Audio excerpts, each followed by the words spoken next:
Azərbaycan 2025-ci ili həbslərlə repressiya və sərtləşmənin hökm sürməsi ilə başa vurur.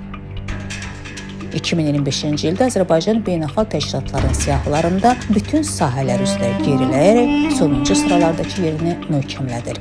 İkinci Qarabağ müharibəsi zamanı İlham Əliyev Yunan mifologiyasında təhdid mənasına gələn Damokl qılıncı ifadəsinin həqiqi formasını dəmir yumruğu icad etdi. Bunun hesabına imzalayır. Daha sonra Azərbaycan xalqı İlham Əliyevin tez-tez istifadə etdiyi dəmir yumruqla daha yaxından tanış oldu. Bax, burada mən gəlirim, polislərə mən neynəyirəm, deyin, mən onlara neynəyirəm, görün məni nə vəziyyətə salırlar, mən orada onlara neynəmişdim, nə varmışdım.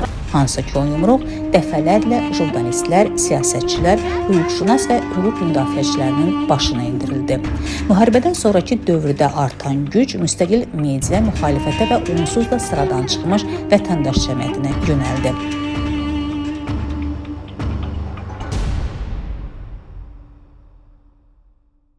Bu repressiya dalğasında diqqət əsasən jurnalistlərə, fəallara və siyasətçilərə yönəldi.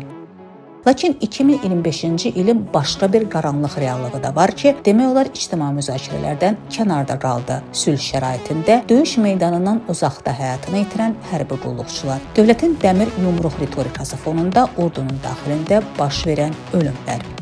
Xəzər Hərbi Tədqiqatlar İnstitutunun 2025-ci ilin yekununa aid hazırladığı hesabatda bu il ərzində həyatını itirən hərbi qulluqçuların sayının 42 olduğu bildirilir.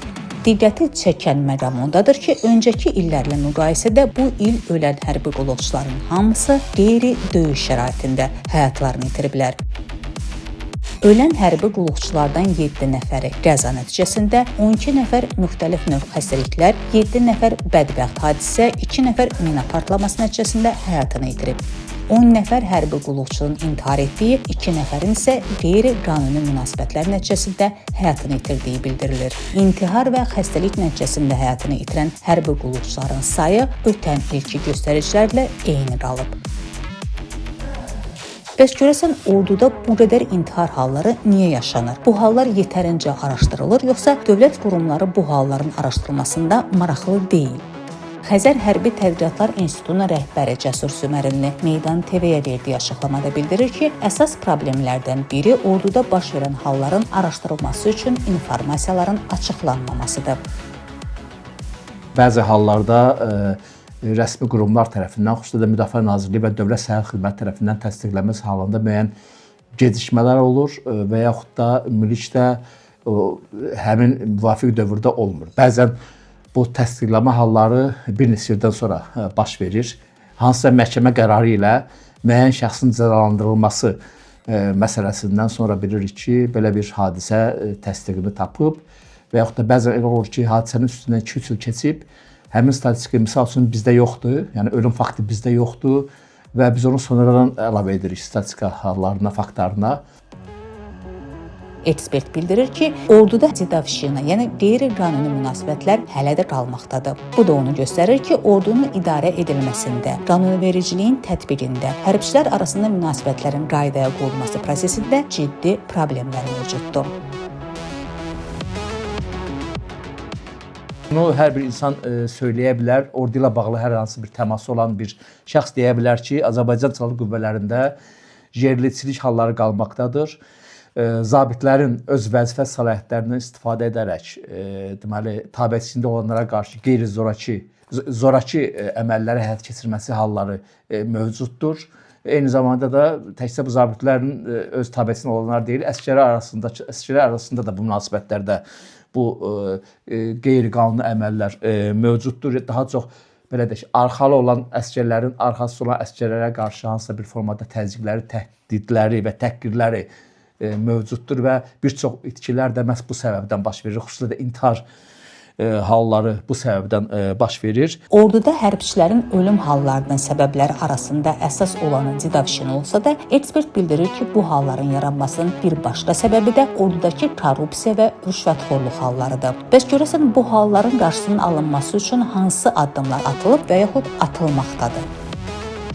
Orduda insan haqlarının, orduda demokratiyanın tətbiq olunması çox vacibdir.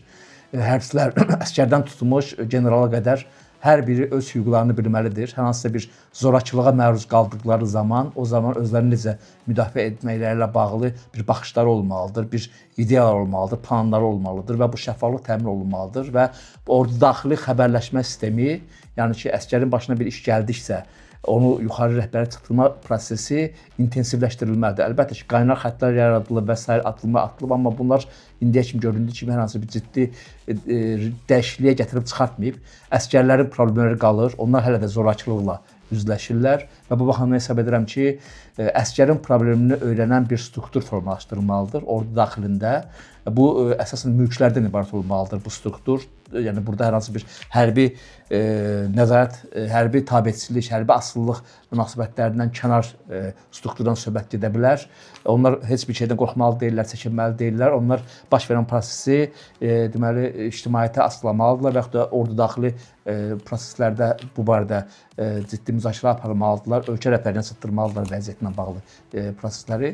Bundan öncəki illərdə də Azərbaycanda hərbi qulluqçuların qeyri-döyüş şəraitində ölüm halları yaşanıb. Müxtəlif mənbələrin məlumatlarına əsasən 2013-cü ildə silahlı qüvvələrdə 78-81 hərbi qulluqçu həyatını itirmişdi. Baş verən əskər ölümləri böyük ictimai narazılıq doğurmuş və bununla bağlı bir sıra etiraz aksiyaları keçirilib. Bu aksiyaların nəticəsində Müdafiə naziri Səfər Əbiyev prezident İlham Əliyevin sərəncamı ilə vəzifəsindən azad edildi. Onun yerinə Zakir Həsənov təyin olundu. Etiraz aksiyaları zamanı həbs olunan gənclərdən bəziləri sonradan müxtəlif ittihamlarla məhkəmə cəzaları aldılar. Bu isə insan hüquqları təşkilatlarının tənqid obyektinə çevrildi. Orada baş verən qeyri-döyüş itkiləri təsadüfi deyil, sistemli problemin nəticəsidir. Şəffaflıq olmadıqca, ictimai nəzarət təmin edilmədikcə əsgər ölümləri statistik olaraq qalacaq. Hərbi qulluqçuların hüquqlarının qorunması, müstəqil araşdırmaların aparılması və dövlətin cəmiyyət qarşısında hesabatlıq olması yalnız təhlükəsizlik məsələsi deyil, həm də insan hüquqları məsələsidir. Araşdırılmayan ölümlər, cəzasız qalan günahkarlar və susturulan ailələr fonunda bir sual açıq qalır.